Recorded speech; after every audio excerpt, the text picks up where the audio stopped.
It's Monday, it's 12:15 and we're live in Westminster.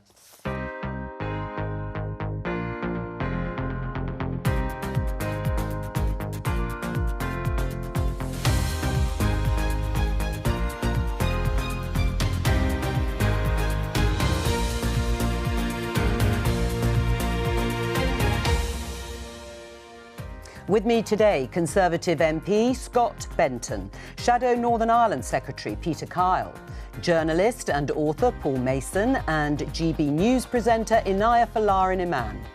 Today, will the government do more to help with the cost of living? The Chancellor delivered a spring statement last week, but could he step in again as bills continue to soar? Also today, the government promises fresh action on the small boats crisis. But what is the solution? I don't believe children in Knowsley are less talented than children in Kensington. New targets for standards in schools. But will the plans repair the damage caused by the pandemic? And after that royal tour of the Caribbean, does the monarchy need to change to survive?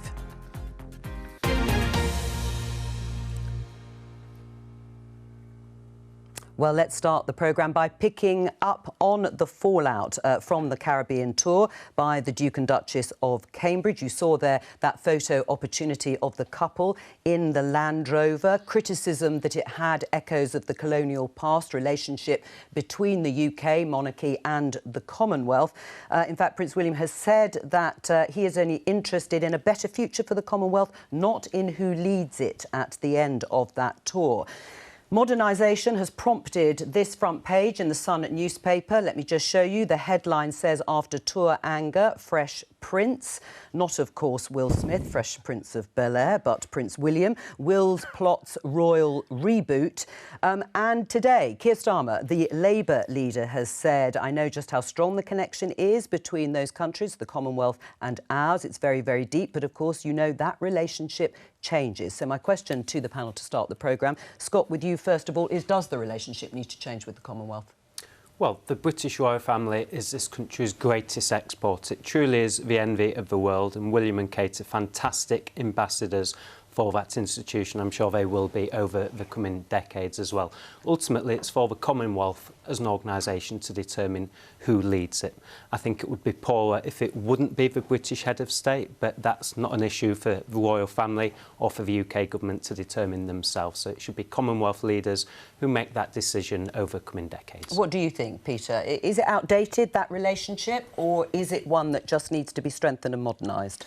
Well, every relationship has got to face the future. What was interesting was that diplomatically, the Foreign Office thought that the look of reconnecting with our past in the 1950s with that Land Rover was going to be a plus. But actually, we have to accept that people actually need to accept people on their own terms. Actually, other countries, we need to be much more. There needs to be more humility and empathy in the way that we engage with other countries. And sometimes we want them to look at us how Boris Johnson looks at us, and actually there is a bombastic approach to our foreign policy from government, but actually there needs to be much more empathy in it, and that means taking people as they see us, not just expecting them to treat us as we would like. But do you still want the Queen to be the head of the Commonwealth? I want the Commonwealth to be in control of who is the head of the Commonwealth. The Queen does, and Prince William very, very rightly said the same today, and that's the way that it should be. But just imagine, Jo, if they were sailing in on a brand new royal yacht, which is what is being commissioned at the moment by the government, how would that appeal, bearing in mind that just a Land Rover sparked all sorts of memories of our colonial past, when in actual fact we need a relationship which shows Britain's strengths now as a modern country in the 2020s facing forward, not one that's constantly harping back to the past. Paul? It wasn't just a Land Rover, it was the entirely accidental, as it turns out, shaking hands through a chain-link fence that looked bad. But I think the monarchy knows it's out of touch with reality. All factions within it know that. The question is what they do. And I think it's fairly clear coming from the Prime Minister of Jamaica and from others on that trip. They're pursuing independence. It's not just that. It's an abject and sincere and profound apology for slavery. Not just saying it's abhorrent in the way that Prince William said. Yeah, I think this country needs to make an institutional major gesture. And I think the monarchy is the thing to do it. And I think it has to come with money, reparations, because consciousness about this issue has changed rapidly and generationally as the Caribbean has changed.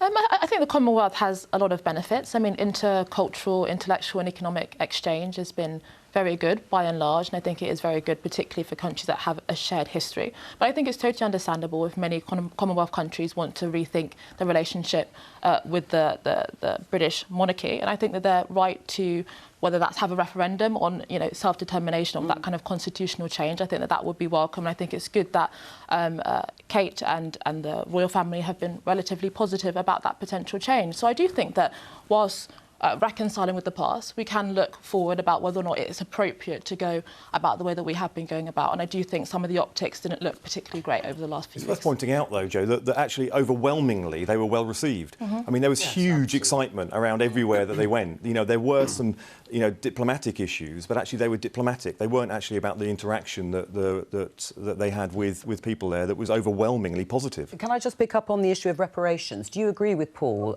Scott that there should be reparations, some sort of compensation for slavery paid?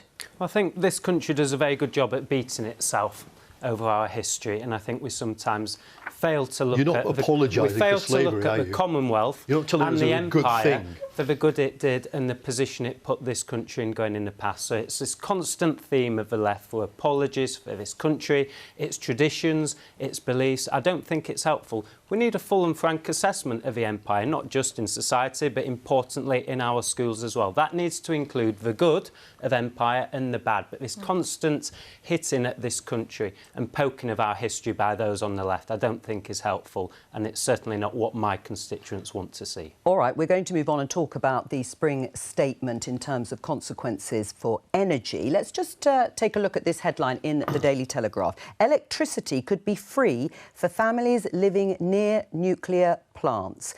Just on that, would you be happy, Anaya, to live next to a nuclear power plant, even if your bills were free? Well, I'd have to, look at the assessment, but I think it doesn't really look good for nuclear in terms of trying to improve its reputation. If the government is trying to suggest that, you should be worried about your safety and potentially have particular benefits if you live near nuclear. But we do know that there's incredible benefits to nuclear energy. It's been completely game-changing in France. Their energy bills haven't risen as steeply as the UK, and I do think that this picking winners and losers when it comes to solar and wind is just frankly not fit for purpose. And I do think with the energy crisis now, we have to be revisiting these options that have been closed down over the last few years. Paul, would you be happy to live next to a nuclear power plant? We all do. I mean, effectively, we all live next to Chernobyl. I mean, look, the thing some is... closer than others, I suppose. No, in the sense that I'm very happy to see a new nuclear build. Right. The problem is we're going to need a bigger state, because to ensure security of supply, to ensure affordability of energy, and to decarbonise this country rapidly enough,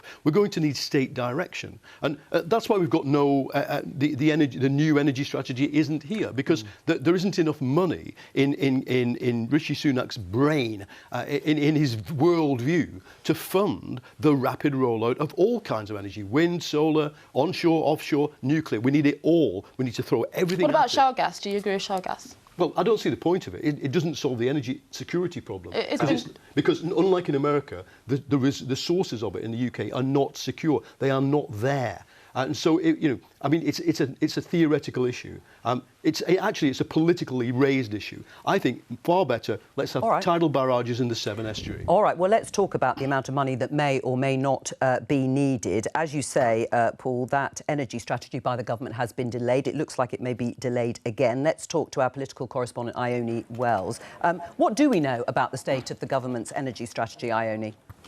Well, we know it's no longer coming this week. Right. We were expecting it potentially to come in the next couple of days. Now looks like it's going to be delayed again, although we should, of course, remember that there was never really a set date for when the strategy was going to come, although lots of speculation after the Prime Minister on the 9th of March said it would be in the coming days. Now, I understand that essentially how the strategy is going to work is it's going to be setting out different targets for different ways that the government wants to move away from particularly relying on foreign gas and oil, move towards cheaper renewables. So there'll be chapters about renewable energy, about nuclear, also about North Sea oil and gas as well as things like energy efficiency. Now, I understand that one of the hold-ups and the reasons that this has been delayed slightly further is particularly around nuclear and the cost of nuclear. I understand that the Treasury aren't as keen to commit to some of the targets that have been suggested when it comes to nuclear energy, because it is a lot more expensive than other forms of renewables as well. There have been some other cabinet disagreements about other aspects of the strategy too. For example,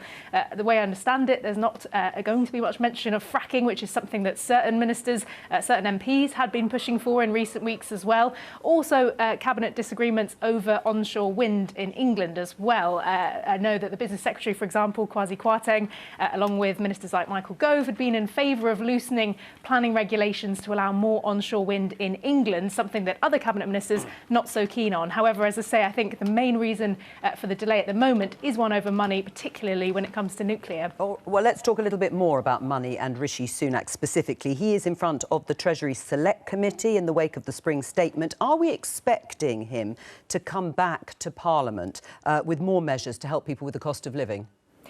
Well, that's certainly what some MPs want him to do. He has been under pressure and a lot of scrutiny, really, since that spring statement, particularly over the fact that there wasn't more in that spring statement around help for energy bills, in addition to what he had already announced earlier in the year, which was the £200 loan to help with energy bills, but also a £150 council tax rebate for people in bands A to D. Now, the spring statement didn't add further support for energy bills in addition to that package, but certainly there was a sort of door left open, I think, by the Chancellor when he said, kind of commenting after the statement, and when pushed on this after the statement, he said that they would have to see what energy prices were like by the autumn. That's when the energy price cap is set to go up again. Of course, it's going up for the first time this Friday. However, I think there was an admission among some Treasury sources and other government sources that I spoke to as well that, you know, potentially with people facing these energy bill rises right now, that would be one of the main pressure points as to whether or not he may need to come back sooner. And that's certainly something I think he'll be grilled on later by this cross-party group of MPs. Ione Wells, thank you very much. Would you like to see him come back sooner rather than later? So in the next few weeks, as people's energy bills go up and they're hit with those national insurance contribution rises? Well, families are clearly struggling at the moment, facing unprecedented pressure on their household budgets. That's why we've reduced the universal credit taper rate, which is an effective tax cut for £1,000 for 2 million families. The national living wage is at a record high too. We've also rolled out those council tax rebates and energy packages as well. And that will cover about half of the increase that most families are going to see of £700 to their energy bills, and that's before a projected increase and hike in October to the energy cap. So I say to you again, and some of that has to be paid back. Well, and would you, over 5 years, yes, that'll be all families paying back that rebate. Would you like the Chancellor to come back to do more? Let's be fair here. We're talking about a £20 billion package, including the national insurance cuts, which were announced, 330 tax discount for families over the coming financial year as well. But as you know, the Institute for Fiscal Studies has said very clearly we will see a fall in living standards comparative to the 1950s. These are exceptional times. A war in Ukraine. So you don't think you should come back with more? We've unprecedented rise in gas prices. Let's put the whole situation into context. The government are doing everything they can here. We've got a good track record, but I wouldn't be surprised if, as the situation changes, the government comes back with more. And you hear we are doing everything we can to help families. What they can do is address the issue. What we've seen is a ridiculous policy announcement, which is going to give free electricity to people living near nuclear power stations, which haven't been commissioned or built. I've read it. It is not speculation. It is briefed well, that's to the a report. press. Let's stick to what we know. But this is what they're trying to do, is to distract people from the conversation, which is about making sure we can address the cost of living. The government are offering loans. They're not offering grants. We, as the Labour Party, have said that a windfall tax on those energy companies who are making extremely large profits right now is the way to go. Don't forget, last week in the spring budget, the biggest fundraising tool that was used was actually taking £11 billion off of students. This wasn't even mentioned on the floor. So they are still taking money out of people who have the least amount of money. Just briefly on your windfall tax. Just briefly on your windfall tax. How much will it actually raise? Well, it would raise enough to give up to £600. It would raise enough to give up to £600 to those people who need it. Not on its own, it wouldn't. You would have to either borrow more or use some of what they call the sort of spending headroom that the Chancellor has found himself with. Because profits are changing, each week and each month. So we would make sure that we raise enough money that we'll be able to give up to £600 for those who need it the most. And it will be a grant. It will not be a loan, because heaping loans on those people who can afford it the least seems completely absurd in a government-made man-made cost of living crisis. Right, and do you think the Chancellor will come back, that he was to some extent holding back himself in that spring statement with the announcements that were made for tackling the cost of living? I think that he will have to come back because it is already squeezing. It's not just people at the bottom of society. Middle incomes are being hit incredibly hard. And I really worry about this fatalism about solely blaming it on the Ukraine crisis, which undoubtedly has exacerbated the problem. But this is pre-existing failed government policies that is being coalescing at a particular time, and we are all being affected by that. And so this is the government's responsibility due to failed decisions that go back several different years and not just solely because of the Ukraine crisis. Don't forget, Jo, they've been in for 12 years, so the reason they're reconsidering onshore wind, they were the ones that cancelled it. They've been in for 12 years. Well, it's true. Well, I was in after 2015 when it was legislated for. All right, well, Scott, do you want to respond to the fact that this does predate the current situation, the war in Ukraine? It may be exacerbated by it. The pressure on the household budget is a combination of two things at the moment, not just the war in Ukraine, but of course economies over the world are opening up post-COVID. So we are in a particular situation as a consequence of the war and the pandemic. That has created rampant inflation, which is now feeding through to families' budgets. We've got a £20 billion package. The Chancellor's found headroom in the budget to deliver this. But of course, there's more we can do to help families. I'm one of those Conservative MPs which is constantly on the case with what other options we can look to explore. But just coming back to Peter's point, what we see with Labour, again, is unaffordable policies. You have a £90 billion black hole in your budget, which is the equivalent of a £2,000 tax rise for every single family. Time and time again, you argue for greater public spending, but you can't come up with a tax receipt. Coming from the government that has just written off £11.4 billion in unneeded fraud against the Treasury, for which provoked a ministerial fraction of what the last Labour government wasted. Ministerial resignation. The reason why we're in this fundamental crisis is because we have an economy that fails to grow and hasn't grown for over a decade. For a couple of weeks it was. Now it is the bottom, and it has consistently been the bottom, which is why we're a high tax country, because the Tories are a low-growth government. Can I just step back a moment, Paul, in terms of how much governments can do?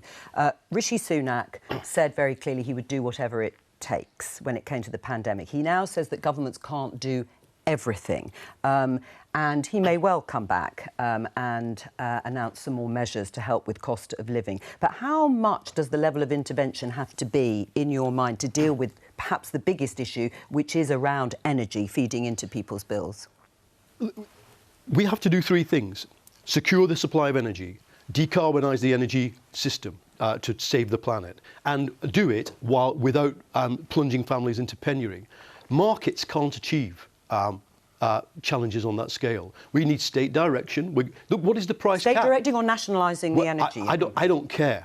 Because but once you state direct and once you cap profits, once you say to these companies who are going to get hit by a windfall tax, Tory or Labour, I suspect, that there's only so much profit in this business, they begin not to care whether they're in that business. So the question is do we have a state-directed, state-funded, state-invested energy system to get us through this triple crisis? But isn't that what the energy price cap is doing to some extent? Yes, but energy price cap's just the thin end of the wedge. A price cap. We need price control across, and again, not just family energy bills. We're going to need much bigger state intervention to get ourselves through this problem. We're in a systemic conflict with Russia. We're in climate change, and we've got, yes, as Peter says, one of the least productive, least growth-orientated economies in the Western world. Right. Do you think Rishi Sunak is holding the government back from stronger action when it comes to the levels of investment that might be required for new nuclear? And that's why this energy strategy has been delayed. Well, we're going to have to await the outcome of the energy strategy in several weeks' time. This country has led the world on renewable power. When Labour left office, 7%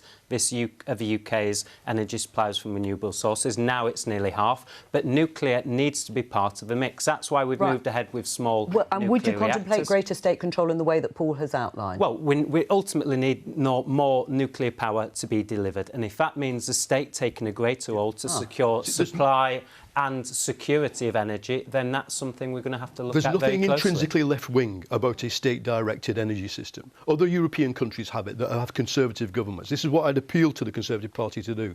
The argument you've got to get over is the Sunak argument that the present generation must pay for all the greening of the energy system, and you can't do it through state direction and borrowing. I suspect that Boris Johnson and many Conservatives understand that the scale of the change is the market's not up to delivering the scale of the change we need. Well, just one point quickly. I think talking about the green agenda, many people that have been most vociferous advocates of that have been arguing against growth, have been arguing for people to use less, to eat less. And I think that if we are now saying that actually we do need cheap, clean energy, and it's important that we utilise that and that we need productivity and progress and economic growth, I think that that narrative needs to shift within the green movement, which overwhelmingly is arguing against actually productivity and growth. Right. I mean, in terms then of the level of state direction, what would you be in favour of? Keir Starmer, of course, notably dropped his pledge in his leadership campaign to nationalise energy companies. Was that a mistake? That's because he wants to have a new partnership between the sectors, the government, the state sector and the private sector, and that's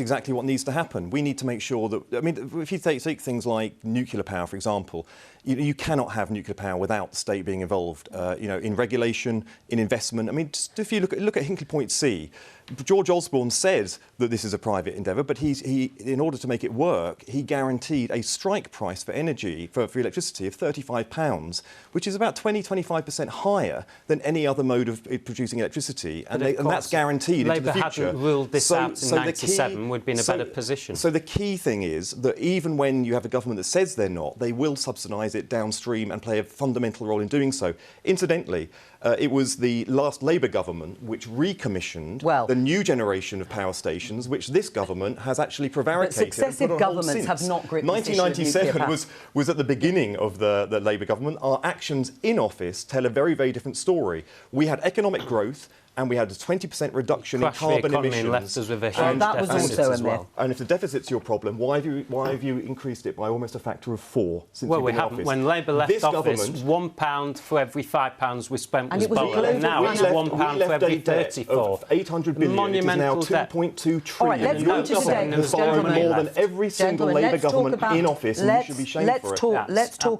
talk about today. How big in your mind do you want the state to be, Scott? If you're saying it should be bigger, there should be more state direction when it comes to investment in something like new nuclear. The Tories are no longer going to be that low-tax party, are they? Or small state party that Rishi Sunak keeps going on about. Why not just admit that you are going to be higher tax, and bigger state? Well, I don't think that's the case at all. Only last week we saw the biggest tax cut for a generation in terms of national insurance and income tax. So we do want to get back to being a tax-cutting party. That's what the Conservative Party is. But let's not forget, we've just spent £400 billion standing by the British people during the pandemic, and you can't spend that amount of money on schemes like furlough, business grants, supporting our NHS without having to pay back the bills. So the challenge going forward is to make sure we can keep the lights on, invest in new renewables and nuclear energy. But the state, I agree with Paul on this, the state has a role to ensure that can happen. Right, and it's not just the issue of energy. Defence spending has become another big discussion point. Liz Truss calling for 5%, the Foreign Secretary, being spent on defence, not something that Rishi Sunak made. I mean, how will those levels of spending and investment be affordable for the government? We are going to have to probably double our defence spending, whether it's in percentage terms, because, of course, if you do it right and invest in the industries that are behind defence, you could end up actually growing GDP. So it doesn't have to be a straight doubling from 2.5% to 5%. But I think Truss is right. The Chief of Defence Staff, Nick Carter, called for that in a speech in 2018. He said we have to be in a position where, if necessary, we need to be able to double it. We need to be able to get a technological advantage over people like Russia. And I think, I mean, it just frustrates me to hear, a Chancellor promising in a year's time a tax cut, when in a year's time we could see Russian armies massed on the border of Estonia or Poland. Well, how can you live in that kind of small state mentality when we're in a crisis? Yeah, I mean, I think that amongst the Liberal establishment there has been a complacency over the last couple of decades, thinking that, you know, peace and prosperity are just permanent and inevitable. And what this horrendous and grotesque invasion has highlighted, that war is a possibility in the here and now, and there must be a level of preparation or preparedness for what could possibly escalate quite quickly. And I do think that increasing defence spending must fundamentally be part of that. And I think it is good that other countries are now taking that very seriously. All right, well, let's talk about a different subject entirely. It's about the small boat crossings, because the government is reportedly saying and promising a new package of measures being announced this week. Just to give you some context on the most recent figures from the Home Office, last Thursday, 190 people crossed the Channel in 6 boats. That follows 400 people who made that dangerous crossing last Tuesday. Comparison, 2,500 people in March this year, compared to 831 people making that crossing last year. Again, Home Office figures. It's prompted this in the Sun newspaper. The headline: Boris Johnson could sack the Home Secretary Priti Patel after losing grip of Channel migrant crisis. She has lost a grip on the migrant crisis, hasn't she? I don't think that's a fair reflection Well, the figures speak for themselves. The Nationality and Borders Bill going through Parliament, which Labour voted against. The whole purpose of this bill is to stop these small channel crossings. How? Just explain for our viewers, how does that bill stop those small boat crossings? There's a number of things. It gives the government the tactics they need to manoeuvre boats in the channel.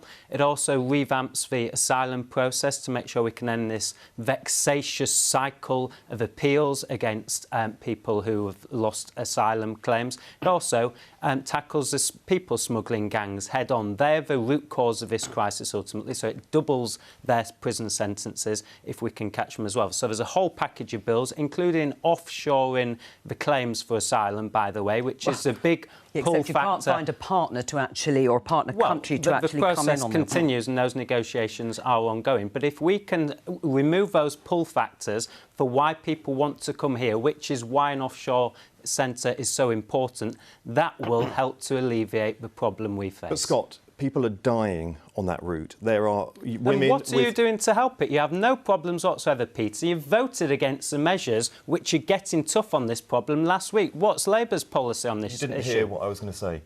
We haven't got one. Young women and children, toddlers, are dying on that route. And you're saying that you want to create a situation that would put them off coming. If people dying on that route and everybody knows that it's happening, if you think that actually bumping them in a different direction is going to put them off coming, that simply won't work. It's so, you know, the vindictiveness of this policy. What would work is a series of policies. Firstly, these people have to travel through migrants who are fleeing war, famine, absolute disorder in their home countries. We voted against the development aid that would have kept them in there in the first place, and the support in country. Secondly, these people have to travel through numerous countries to get here. Priti Patel has been uninvited and banned from the meetings in the EU to actually sort this problem out as people move across the country, across different countries and the continent. The only thing that will stop people taking off in these boats is statescraft. Priti Patel does not have the statescraft to actually negotiate and work with our partners. So you think a different minister would be able to achieve something that she hasn't done? Two other things we need is actually an asylum passage which is agreed, and actually a route which can make sure that people have a legal entitlement to be here, can travel here, and then have the asylum processes processed fast. At the moment, the government is waiting 2 years before even responding to a claim, which means that it's their fault, not anyone else. People who shouldn't be here should be removed, but people have a legal right to be here. And also, the government voted against another measure to stop people who are criminal gang exploiters of people trafficking advertising on social media and the internet. The government voted against that. All right, All of this Scott, you're shaking your head. Well, what is it that you fundamentally disagree with? I've just listened to Peter speak for 1 minute. He's not given one single logical policy which would actually prevent this problem. The idea that Priti Patel isn't discussing this issue with her European counterparts, and if she did, this problem would go away overnight, that's completely ridiculous. We do see people dying in the Channel, and I'm sorry, unless we tackle this problem, this is going to continue. And Labour voting against the Nationality and Borders Bill was completely preposterous. I'm afraid you've long been weak on asylum, weak on immigration, and you have no administration has had a fourfold increase in people coming across the Channel? Was it the Labour government that ended 12 years ago, or was it Priti Patel's watch? Well, immigration and asylum claims are substantially down under this Conservative government compared to the Labour government. Reduce cross-channel crossings by illegal migrants or migrants. And that's why the bill which you voted against is so important. On her watch, it has gone up by a factor of 4, and then you're unable to do it, and now you're saying that you're going to solve it. Right. I'm sorry, this isn't how it works. You failed. Competing visions for how to deal with what does seem to be an intractable problem. Because, yes, the numbers of people have increased over the last year for, I'm sure, a multitude of reasons. What are the policy solutions to actually stopping this? I would say a safe, legal way to claim asylum. A safe, legal route to claim asylum. I've sat on waste ground in Morocco with 2 Niger bricklayers and said to them, look, when you come, you'll face violence on every border you cross. You'll face danger crossing 2 seas, you know, the Mediterranean and the Channel, if you come to Britain, and racism when you get here. Why do you do it? And they just said, come to Niger and you'll find out. That's the problem. But why, why Britain particularly? Well, no, they weren't coming to... They were just heading north. Right. The point is, all the migrants you speak to on those routes say it's worse where we're coming from. So nothing, no amount of coercion is going, whether it's in the sea or at the border, is going to stop people who, many of whom we know have a legitimate claim to asylum. They are human beings under the Refugee Convention who have an entirely legitimate claim. The problem is we're not allowing them into a space that allows them to claim. So my first question to the government is, how, you could stop this tomorrow by setting up a real asylum claim centre in Calais, process the people, you could turn some away, you could process some. And by the way, finally, there is no crisis. Tell you what a crisis looks like. Poland today. It says crisis in that headline. Britain is not experiencing a migration crisis.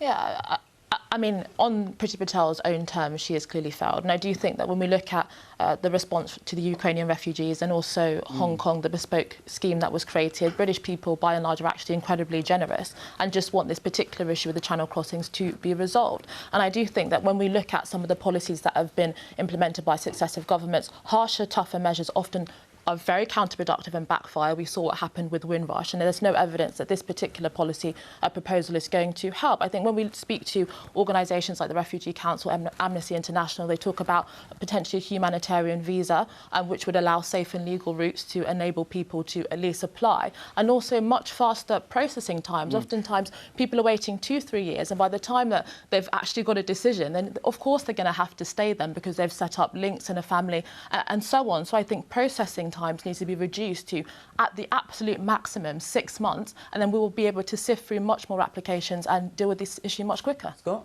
Well, firstly, the idea that the UK isn't offering sanctuary to people fleeing war-torn countries is ridiculous. Look at what we've done with the Syrian and Afghan relocation schemes, and also what we're doing at the moment. Criticism about and also what we're doing at the moment in Ukraine. So we'll also always be a sanctuary for people. But ultimately, this conversation, we have to look at who these people are. The vast majority of people coming across the Channel are economic migrants. How do you know? They are not asylum seekers. Vast majority are men between the ages of 18 and 40 coming from Iraq and Iran primarily. So if they are genuine asylum seekers, they need to be claiming asylum in the first European country they come to. Why are they coming to Britain? Ultimately, they're economic migrants and they're looking for a better life. So let's not fool ourselves that these were asylum seekers, because if they were, they could have claimed asylum in many European countries have travelled through to come to the UK. Don't forget also, this asylum and borders bill will actually criminalise Ukrainians who are coming across the continent. That's a complete myth. Any Ukrainian that arrives at Calais trying to get into Britain could be caught under the terms of the borders bill. They're criminalising almost all migrants. Well, let's distinguish between, because there are schemes in place which do differentiate certainly people fleeing the war in Ukraine to people trying to get to the UK via the Channel on a small boat. But I'm interested in this idea that you say most of the people coming across the Channel are economic migrants. How do you know, as Paul says, that they are economic migrants until you've had that conversation with them or they have tried to claim asylum? Well, look at the statistics. The vast majority are from safe countries, primarily, but also if they are genuine asylum seekers, I repeat the claim, why are they looking to come to the UK when they've travelled through many safe European countries? Are we honestly saying that France isn't a safe European country? Scott, any asylum people lawyer are claiming asylum, they need to do it at the first safe asylum port of lawyer call will explain instead that of question travelling to the UK. Scott, any so they are asylum lawyer economic will explain migrants to you on the the whole. answer to your question.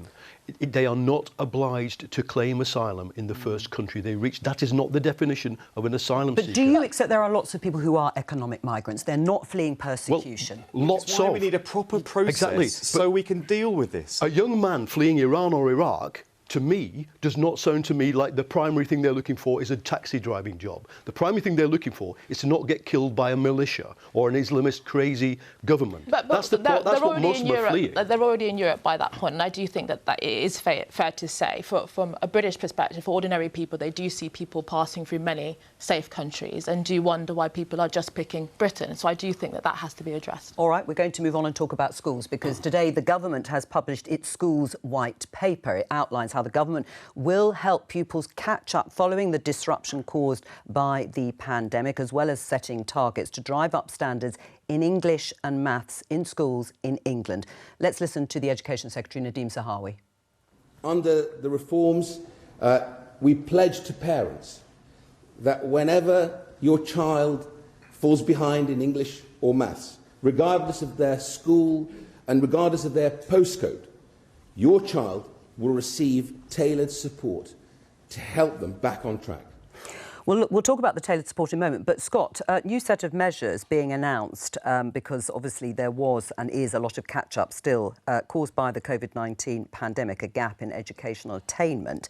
But the recent report by the Education Select Committee has said that the National Tutoring Programme, that's the government's flagship catch-up programme, appears to be failing children in your area. By March 2021, that programme had reached 100% of its target number of schools in the southwest of England, 96% in the southeast, but just 59.3% in the northwest. Have you complained to Nadeem Zahawi? I visit schools most weeks in my constituency. That £5 billion of catch-up funding is working its way through. Yeah, but not to your area. Well, it is. The vast majority of schools in Blackpool say they are using that funding. It's come to in brilliant effect, and they are now making sure that pupils can close that attainment gap. So why are only just 59.3% of schools in the northwest of England saying that they have actually reached their targets with the money from the government? Well, I've not seen those figures, but that funding has now been delivered to schools and they need to be using it to make sure that pupils can catch up on the crucial education they have missed. We are investing in schools, got £4.7 billion additional in extra money, which is now going through. But it's clear, and that's the purpose of the white paper, we have to raise attainment in schools. There are far too many children who are reaching the end of primary schools and GCSEs without reaching those core targets in English and maths. We have to change that. So investment's important, but it's also looking at what happens in schools. And is that going to be enough to actually reforms. meet the difficulties faced by children that have fallen behind during the pandemic, raising standards in English and maths? Yeah, so it's part of it. It's about giving head teachers and school professionals the tools they need to make sure they can close attainment gaps like we see in constituencies such as Blackpool. And that's why, for example, the Levelling Up paper included education investment areas, which is so important at making sure a child in Blackpool has just the same life chances as a child in Brighton. That's exactly what the purpose of this schools paper is. I presume you do support the idea of tailored one-to-one support and extra tuition. Of course, which is why, you know, when we released our catch-up plan 3 months before the government's first attempt at doing so, it included that. It also included the ability for schools to stay open longer, fill that time with socially developmental work to complement the academic work and the focus on small group tutoring. But the government just privatised the whole process and appointed it to a company that had never done any of this before, Randstad. The Education Select Committee now wants an inquiry into that because it's been so spectacularly unsuccessful. 500,000 children graduated from high school last year, secondary school, without a single penny of catch-up investment into their education. It has been an appalling outcome. Children have suffered worst, they've suffered most through all of this.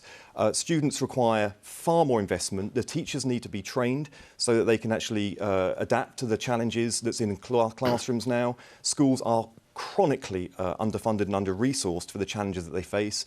They can't even cope with the burgeoning mental health challenges caused by the stresses and strains, not just of COVID, but of life. And in that crucial metric of the attainment gap between those coming from wealthy families and those from not, it stalled 5 years before COVID struck and is not closed at all, and it is widened. All right, well, so why is there such a difference in the vision in terms of the outcomes of the government's programme? If I can just come back to one point Pete said, let's not forget it was only in January that Keir Starmer wanted schools closed down again. No, he so didn't. it's all he did is Actually, on the record he as saying that it was on national television. No. So it's all He very wanted well schools talking open about safely. the attainment gap, but if we're under power with Labour, schools would have been closed, and of course these challenges would be so much more acute as well. The schools landscape has been transformed over the last 10 years. For example, the number of good or outstanding schools is now 86%. It was 68% when Labour left office. So funding is a key part of it, and that's why we're making more money available to schools than ever before. But it's about what happens during that school day. And that's why we need to trust professionals who know their area, know their children's, empower them and give them the tools they need to So close why these did Kevin attainment Collins gaps. resign then, if everything was so great? Well, why did the we need school's to catch-up czar resign, saying that what was being offered was peanuts, it was paltry, and it wasn't fit for purpose? I don't think that was the case at all. £5 billion is a huge amount of But he funding, talked but about let's not 15 forget... He talked 15 billion. All right, and well, let me bring in let's not forget hang on, £90 billion black coal. European like-for-like countries.